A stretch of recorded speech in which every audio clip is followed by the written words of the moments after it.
नमस्कार, जय हिंद। आज हमारा civil procedure code lecture number 7 है और ऑफिशियल लेक्चर नंबर हमारा 711 है।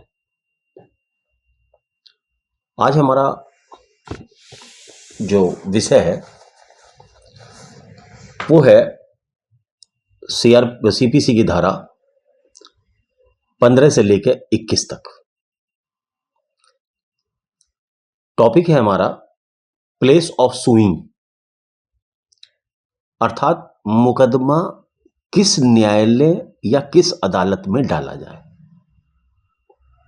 अर्थात वो जगह कौन सी हो जिसमें मुकदमे की सुनवाई हो सके और मुकदमा खराब ना जाए।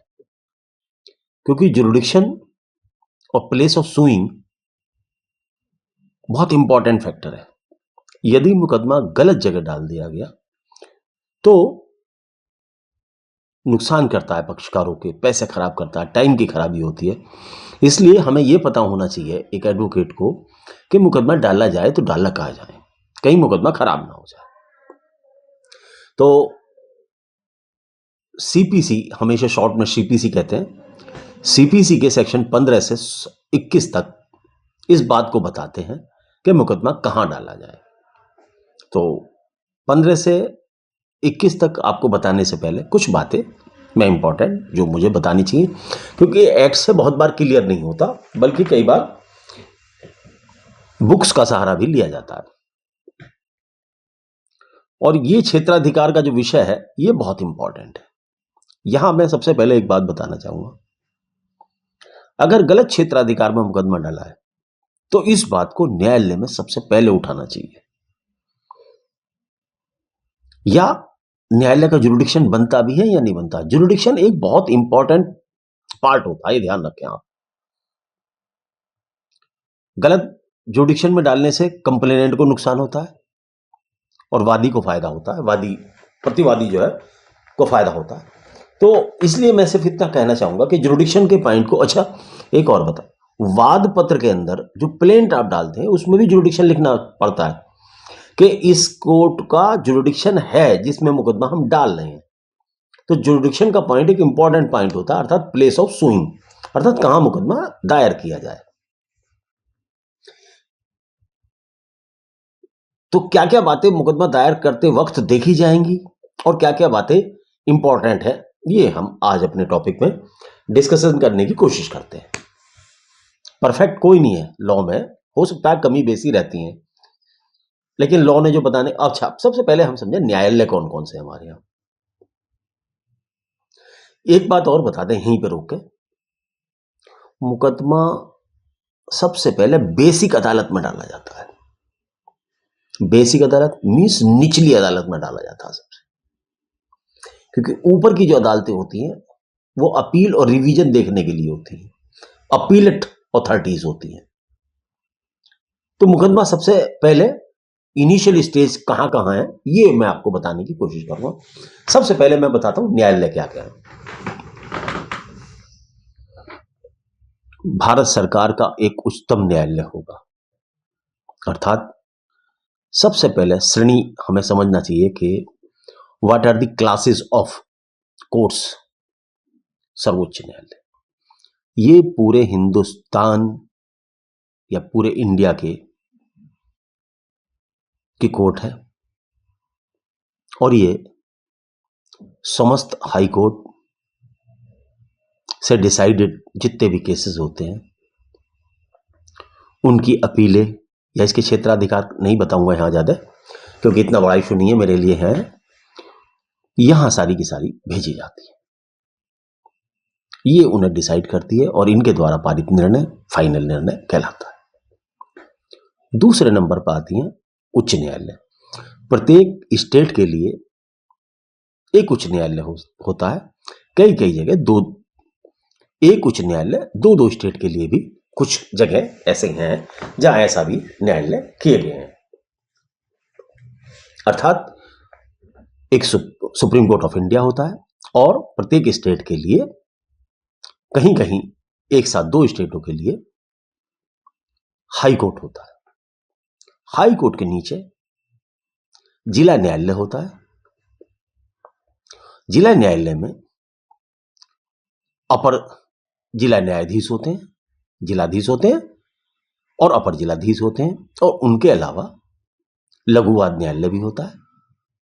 उनके अलावा सिविल जज जूनियर डिवीजन, सिविल जज अपर डिवीजन, और कुछ जगह पर मुंसिफ मजिस्ट्रेट वगैरह भी हुआ करते हैं। तो ये तो है एक संरचना, क्लासिफिकेशन ऑफ कोर्ट्स। अब मुकदमा जो चलता है वो जिले से चलता है। ये ऊपर जो है जिला न्यायालय, ये कई बार मूलवाद भी सुनता है और कई बार अपीलेट कोर्टों को भी अपील भी सुनते हैं। अपील डिवीजन भी डिसाइड करते हैं, ये अपीलेट कोर्ट में आते हैं। और उच्च न्यायालय भी अपीलेट कोर्ट में आता है और उच्चतम न्यायालय भी अपीलेट कोर्ट में। इनके साथ साथ उच्च न्यायालय और उच्चतम न्यायालय रिट जुरिडिक्शन भी यूज करते हैं। रिट जुरिडिक्शन आपको जब उसका चैप्टर आएगा तो रिट जुरिडिक्शन वगैरह हम कभी इंडियन कॉन्स्टिट्यूशन पे लेक्चर बनाएंगे, तो रिट जुरिडिक्शन वगैरह आपको हम वहाँ क्लियर करने की कोशिश करेंगे। क्योंकि देखिए लॉ को समझने के लिए बहुत सारी फील्डों को समझना पड़ता है। कोई आदमी सोचता है ना कि एक दिन में लॉ में महारत हासिल, नहीं। सरकार ने 5 साल का कोर्स रखा है इंटर के बाद, और 4 साल में और 3 साल में वैसे अगर ग्रेजुएशन करे हुए आप तो धीरे धीरे समझाएंगे, समझ में आएगा। अब बात करते हैं धारा 15 से। एक्ट से पढ़ूंगा, पढ़ के भी बता सकता हूं, लेकिन मैं वैसी और ओरली बताता हूं। लेकिन चलो आप पहली ऐसा ना लगे आपको कि भाई अपने मुंह से बता रहे हैं, मन से। धारा 15 क्या कहती है, जरा मैं बताता हूं। Every suits shall be instituted in the court of the lowest grade competent to try it. इन्हें 3 वर्ड बताए इसने। प्रत्येक मुकदमा निम्नतम अर्थात सबसे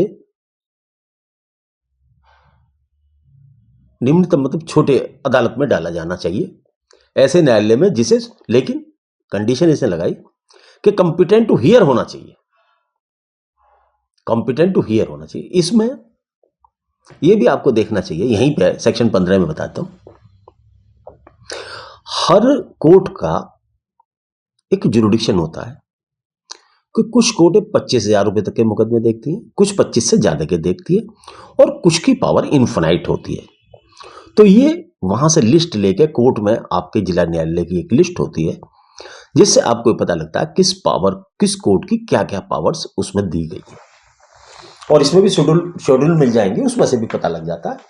तो यहां सबसे बड़ी बात है कि मुकदमे को वैल्यूशन किया जाए कि वो कितनी रुपए की मालियत की प्रॉपर्टी का है,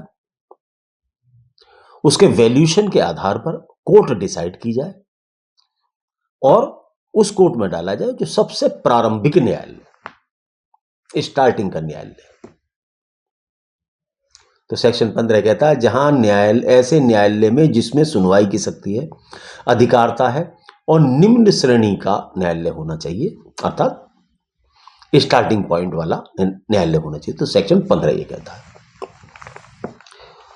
सेक्शन 16 क्या कहता है, 16 को समझे।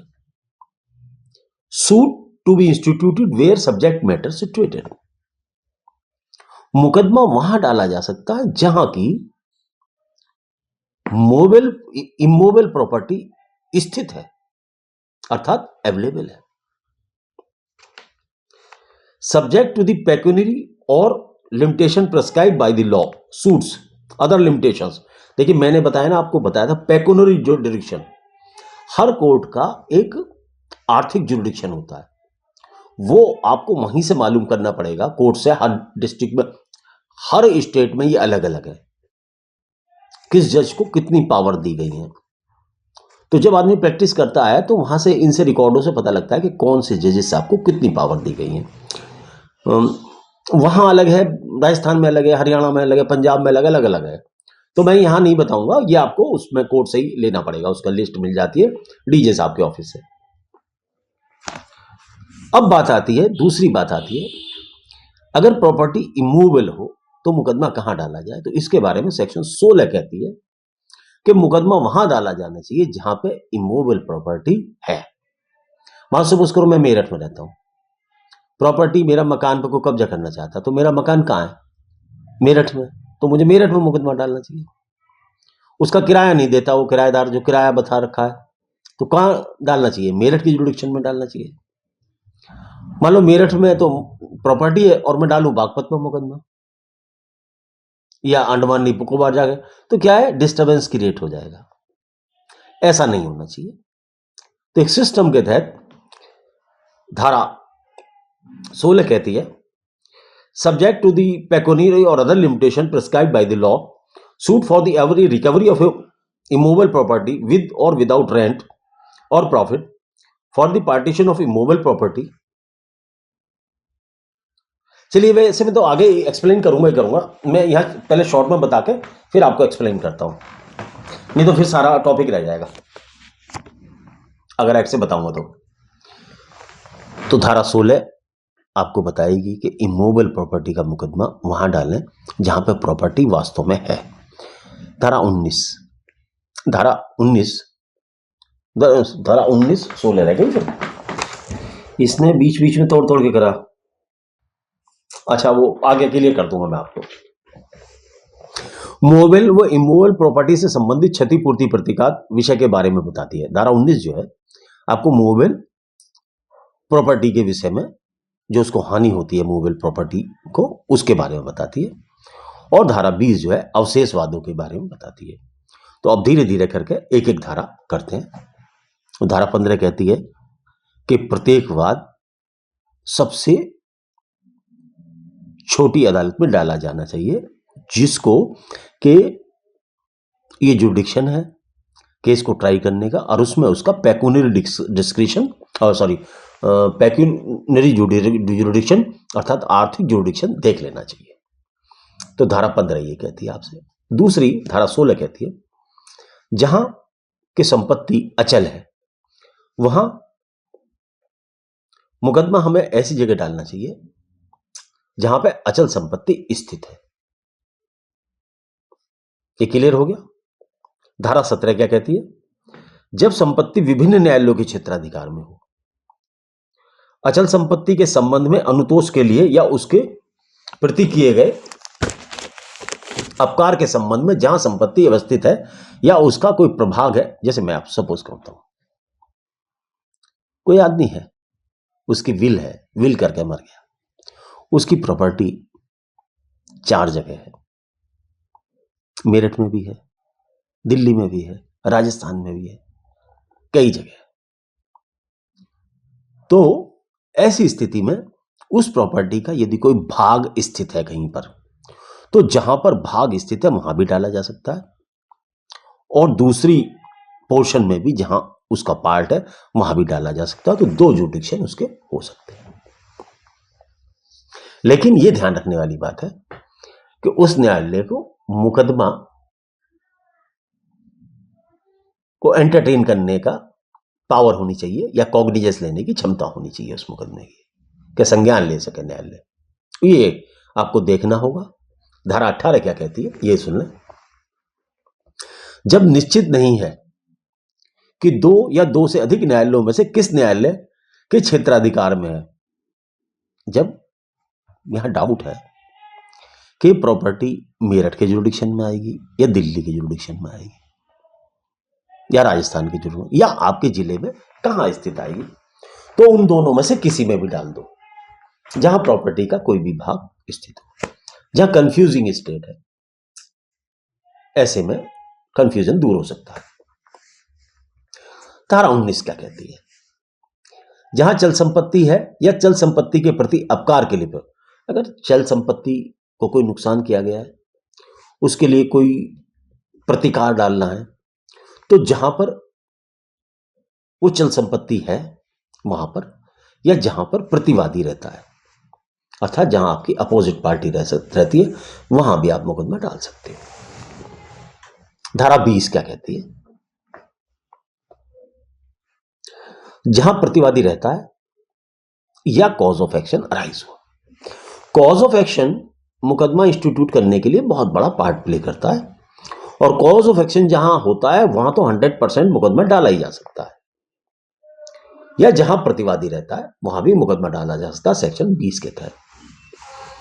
अब बात करते हैं आगे कुछ उदाहरणों की, क्योंकि ये सेक्शन तो खत्म हो गए, लेकिन आपको ज्ञान तो आगे और बांटना है ना। अभी cause of action, cause of action एक ऐसी चीज है,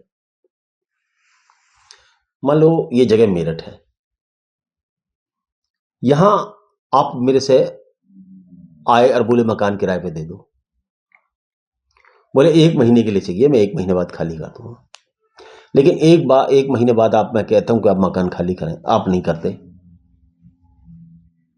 तो मेरा कॉज ऑफ एक्शन कहां दर्ज हुआ? मेरठ में हुआ, इस जगह हुआ जहां मैं बैठा हूं, तो मुझे उस कॉज ऑफ एक्शन के जगह पर मुकदमा डालना चाहिए।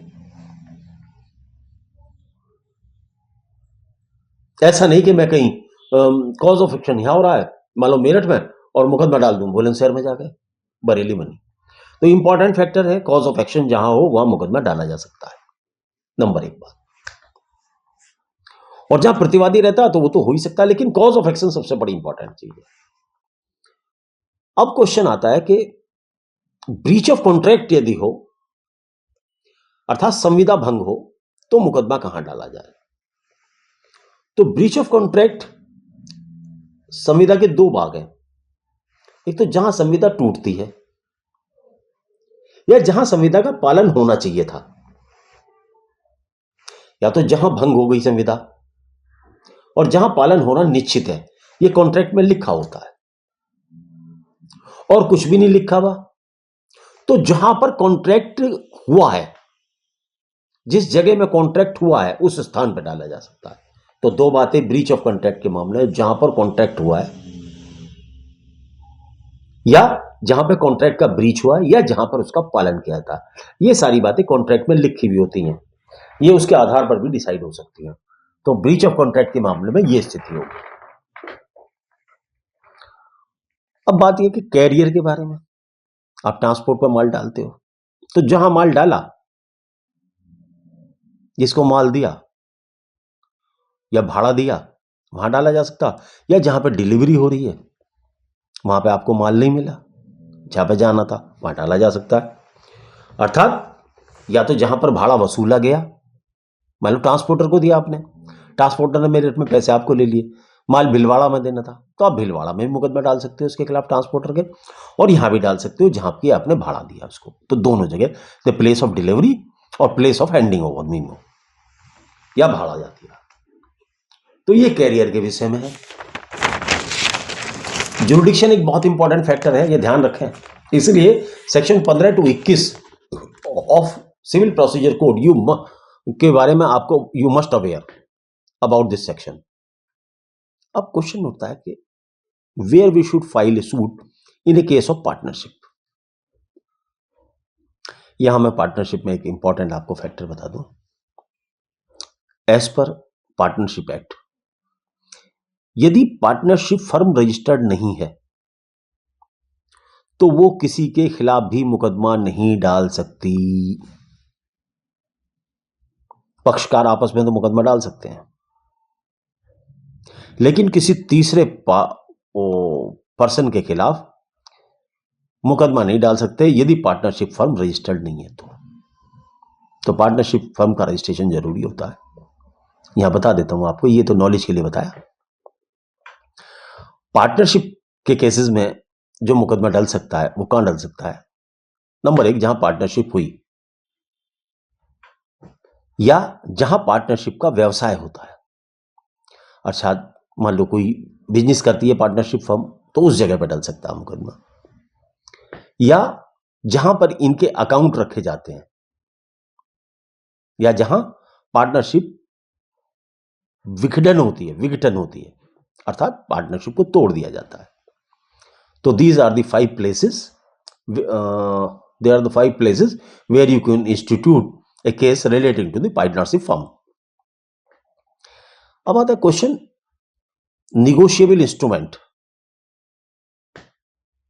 हुंडी वगैरह लिखते हैं ना, रुक्का लिख दिया कि मैं 500 रुपये ले रहा हूं, रुक्का लिख रहा हूं, या 10,000 रुपये ले रहा हूं।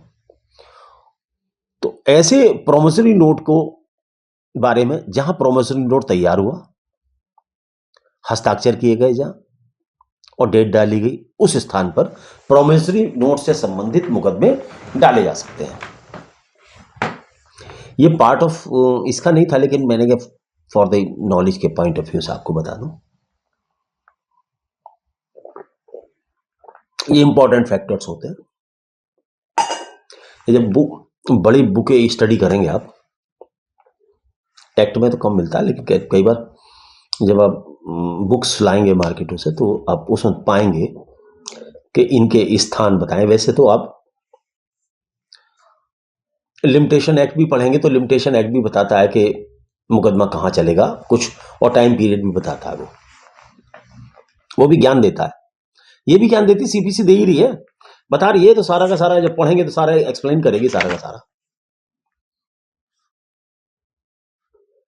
अपमान लेख, बहुत से आदमी आपका अपमान कर देता है, तो उसके मुकदमे जो है, जहां पर वो प्रकाशित हुआ वहां भी मुकदमा डल सकता है उसके खिलाफ, जहां वो लेख पढ़ा गया वहां मुकदमा डल सकता है, या जहां प्रतिवादी रहता है वहां भी मुकदमा डल सकता है। भाई प्रतिवादी यही तो आपत्ति करेगा ना कि सर गलत जगह डाल दिया, भाई हम तो वहीं डाल लें जहां तू रह रहा, भाई जहां तू रह रहा वहां डाल लें हम, तो फिर क्या दिक्कत है। तो अपमान लेख के विषय में जहां पर प्रकाशित हुआ और जहां पर पढ़ा गया, भाई अपमान तो हर उस जगह होगा ना जहां अखबार पढ़ा जाएगा। तो आपकी जिम्मेदारी है, आप ऐसे लेख मत छापो दुनिया की जो बेहुरमती करे, बेइज्जती करे दुनिया की। तो यहां अपमान लेख, नेग्लिजेंस, जिस जगह क्षति हुई, मान लो किसी ने मेरठ में हमारे चोट मार दी, तो मेरठ में तो डालेंगे, या जहां प्रतिवादी रहता हो। नेग्लिजेंस के इस केस में मैक्सिमम डालना चाहिए जहां क्षति हुई या जहां घटना घटी। प्रतिवादी कुछ भूल जाओ इसमें। मीन्स प्रॉफिट, वहीं पर जहां प्रॉपर्टी अवस्थित है या प्रतिवादी रहता है वहां डाल दिया जाए तो ज्यादा अच्छा है, जहां प्रॉपर्टी स्थित है। बीमा, बीमे के केस में कहां डाला जाए, जहां पे उनका एजेंट आपका बीमा करने आया वहां डाल दो, जहां एजेंट आपका बीमा करने आया वहां डाल दो, या जहां जो धारक है जहां उसकी मृत्यु होती है वहां डाल दो। दो प्लेसेस हैं बीमा कंपनी के लिए। बीमा कंपनियां ऑल इंडिया काम करती हैं, उनके सारे जगह एजेंट हैं, कहीं भी पेश हो सकती हैं, कोई ऐसा डिफिकल्ट के काम नहीं है। अब क्वेश्चन आता है कि रेस्टिट्यूशन ऑफ कंजुगल राइट्स, धारा 9 का मुकदमा कहां डाला जाए। तो धारा 9 का मुकदमा वहां डाला जाए जहां पे पति पत्नी निवास करते हो या रहते हो, लास्ट टाइम रहे हो, या जहां पे शादी हुई हो, जहां पे मंगनी हुई हो, या लास्ट टाइम दोनों रहते हो। इसके अलावा डालोगे तो परेशानी का सबब बनेगा, मुकदमा डलेगा नहीं, टाइम खराब होगा आपका। तो बहुत बार क्या होता है, लोग जो है जानबूझ के परेशान करने की नीयत से इधर उधर डाल देते हैं मुकदमे, फिर क्वेश्चन ऑफ जुरिडिक्शन अराइज होते हैं और प्रॉब्लम क्रिएट होती है। तो बेटर यह है कि जहां पति पत्नी रहते हो या पति पत्नी कभी साथ रहे हो, या जहां पत्नी वास्तव में रहती हो। ये नहीं कि पत्नी रहे मेरठ में डाले, वहां पर जाके अंडमान निकोबार में मुकदमा डाल दे, ये नहीं। तो ये पॉइंट्स बहुत इंपॉर्टेंट है जिसको कंसिडरेशन है और कोर्ट करती भी है।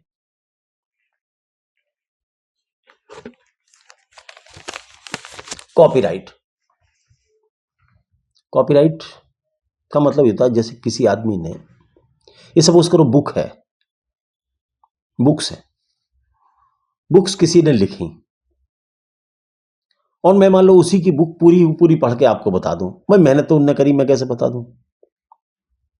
तो हम क्या करते हैं, हम उन बुक्स को उनकी किसी बुक से हम अपनी एक लेक्चर्स बनाते हैं, तो उसमें देखिए हर लेक्चर 3-4 चीजों पर आधारित होता है। एक तो ये है, देखिए ये है गवर्नमेंट का एक्ट है, इसे कोई भी छाप दो, इससे उसका कॉपीराइट नहीं हो सकता, इसे कॉपीराइट नहीं कर सकता वो क्लेम। कॉपीराइट उसका ये हो सकता है जैसे उसने इसमें कुछ साइटेशन दे रखी है, उदाहरण दे रखे हैं, मान लो ये एक्ट उन्होंने छाप दिया, वो उसका काय का एक्ट, इसका काय का मालिक हो गया वो। ये एक्ट तो सरकारी है ना, इसको आप किसी भी किताब से लो और पढ़ो, ये भले इस पर किसी का भी नाम लिखा हो, इससे कोई फर्क नहीं पड़ता, क्योंकि इसकी मालिक, असल मालिक है भारत सरकार इस एक्ट की। ये किताब किसी ने छाप दी, ठीक है भाई, तू अपना बिजनेस कर रहा है, तेरा कॉपीराइट थोड़े ना रजिस्टर्ड होगा, तेरा कॉपीराइट इसका टाइटल का हो सकता है, तेरा टाइटल है, तूने टाइटल बनाया, टाइटल का तेरा कॉपीराइट हो गया, टाइटल का कॉपीराइट हो सकता है तेरे। इसके अंदर क्या लिखा है, अभी ये तो किताब तो सरकारी है, लेकिन सपोज करो किसी प्राइवेट जैसे एजेंसी है लॉ की, सेंट्रल लॉ एजेंसी, इन्होंने अपनी किताबें लिखवा रखी हैं और छपवा रखी हैं, जब हम यहां बैठ के उनकी किताब ही पढ़ने लगे आपके सामने, यहां ऐसे में कॉपीराइट इन्फ्रिंज होता है, अर्थात मेहनत दूसरे की, फल हम ले जाएं। तो लॉ के मैटर में क्या है कि लॉ मैक्सिमम जो है गवर्नमेंट के द्वारा लिखा गया है।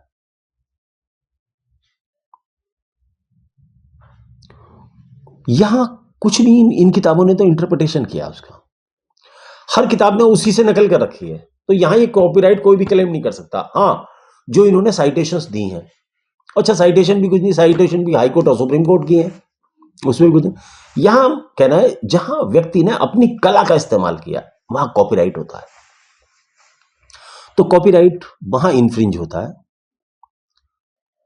जहां पर किसी पक्षकार ने, मान लो मैंने किताब लिखी मेरठ में, मेरा प्रकाशक मेरठ का है, और आप इसे हरियाणा के अंदर किसी जिले में उस ऐसी नकली किताबें छापकर बेचने लगो और उस पर नाम मेरी जगह अपना डाल दो और प्रॉफिट आप कमाओ, तो दैट इज, ये कॉपीराइट का इन्फ्रिंजमेंट वहां हुआ। लेकिन कॉपीराइट में जहां इन्फ्रिंज हुआ, या मेरे यहां भी हो सकता है, क्योंकि मैं कॉपीराइट यहां चलाता हूं, तो मैं यहां भी मुकदमा डाल सकता हूं उसके खिलाफ, या जहां पर उसने किया या जहां प्रतिवादी रहता, वहां दोनों जगह कॉपीराइट के इन्फ्रिंजमेंट का मुकदमा चल सकता है। Now the question is law of tort, tort से संबंधित मुकदमा कहां डाला जाए? तो जिस इलाके में क्षति हुई या प्रतिवादी निवास करता है, उन दोनों जगह पर डाला जा सकता है, और बेस्ट प्लेस है जहां क्षति हुई, बेस्ट प्लेस क्षति हुई, और जहां प्रतिवादी रहता है तो कोई दिक्कत ही नहीं है, प्रतिवादी की जगह भी डाल सकते हैं। चेक बाउंस, जहां पे चेक डिसऑनर्ड हुआ वहां पर। अब क्वेश्चन आता है सेक्शन 21, इस आपत्ति को किस स्टेज पर उठाया जाए? क्षेत्राधिकार से संबंधित आपत्ति को सबसे पहली बात प्राइमरी स्टेज पर उठाना चाहिए, क्योंकि यह मुकदमे को बहुत बुरी तरीके से प्रभावित करती है, और दूसरी बात इसे अपील में भी उठाया जा सकता है, लेकिन वो देरी हो जाती है। तो क्वेश्चन है कि प्राइमरी स्टेज पर ही इसको उठाया जाना चाहिए। धारा 21 में क्षेत्राधिकार के विषय में बताया गया, ये अपील की स्टेज पर भी उठाई जा सकती है, अच्छा हो कि प्रारंभिक स्टेज पर उठाया जाए, ऐसा लेजिस्लेचर भी कहता है। तो आज हमने यहां आपको किसी भी वाद को कोर्ट में डालने का सबसे पहला आधार है क्षेत्राधिकार, valuation of A suit, jurisdiction of a court. तो ऐसी परिस्थितियों में सेक्शन 15 से 21 को पहले पढ़कर आपको पता होना चाहिए कि किस कोर्ट का जुरिडिक्शन बनता है, और सेक्शन 15 से 21 तक ये डिफाइन करते हैं। देखिए मैं आपको, अब 1 मिनट है मेरे को,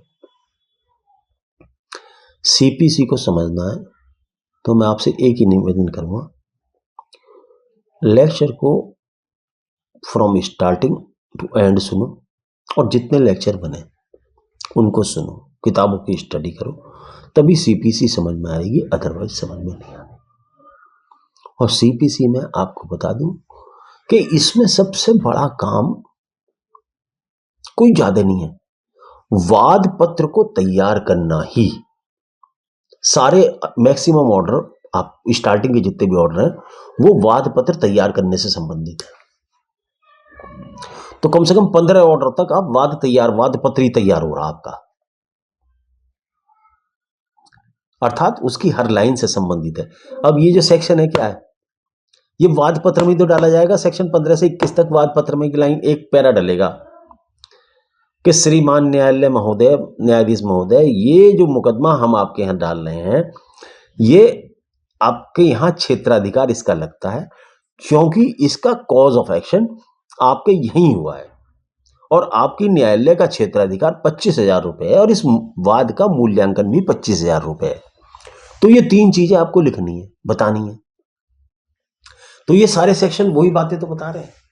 आदि सीपीसी तो सीपीसी, सिविल प्रोसीजर कोड, तो आपको 15 अध्याय तक तो इसी बात पे निकल जाएंगे आपके। इन्हीं बातों को डिसाइड करने के जुरिडिक्शन, वैल्यूएशन, WS, एग्जामिनेशन, ये तो इसमें निकल जाएंगे। उसके बाद में ट्रायल होगा। ट्रायल कहां से स्टार्ट होगा? जब ट्रायल पे तब ये होगा। ट्रायल जो स्टार्ट होता है, आप ये समझो, आदेश 18 से स्टार्ट होगा और उससे पहले ये सब वाद पत्र तैयार करा जाएगा।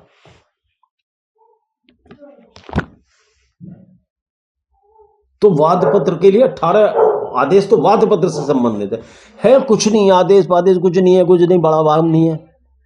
चलो टाइम हो गया भाई, 32 मिनट हो गए। राम राम, जय श्री राम भाई साहब, आपको नमस्कार सबको।